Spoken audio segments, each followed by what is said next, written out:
Nagtipon-tipon ang mga grupong nais na raw umusad ang mahakbang para sa impeachment complaint laban kay Vice President Sara Duterte. Nakatutok si Bernadette Reyes. Nagsama-sama ang iba't ibang grupo sa Plaza Roma sa Maynila para ipanawagan ng pag-usad ng impeachment kay Vice President Sara Duterte sa Kongreso. Sinimulan ito sa isang misa kung saan ginunita ang kaarawan ni dating Pangulong Cory Aquino ngayong araw. Kung gusto natin, patalsikin ang sino man patalsikin.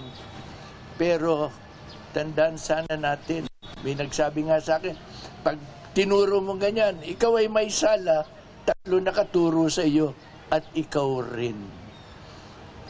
Sabi. Kaya po, hamon nito sa atin lahat. Yung pagbabago sanang pinasimula ni Cory Aquino, pagpatuloy naman nating lahat. Naroon din ang ilang kabilang sa mga lumagda sa una, ikalawa at ikatlong impeachment complaint laban sa bise. Nananawagan kami sa Kongreso na ituloy na itong aming sinulong na complaint. Tayong mga mamamayan, ginawa na natin yung papel natin. Sa Kongreso naman, kayo naman yung gumawa ng trabaho nyo. Sinusubukan pa namin kunan ng pahayag si Vice President Sara Duterte at ang liderato ng Kongreso. Para sa GMA Integrated News, Bernadette Reyes, Nakatutok, 24 Oras.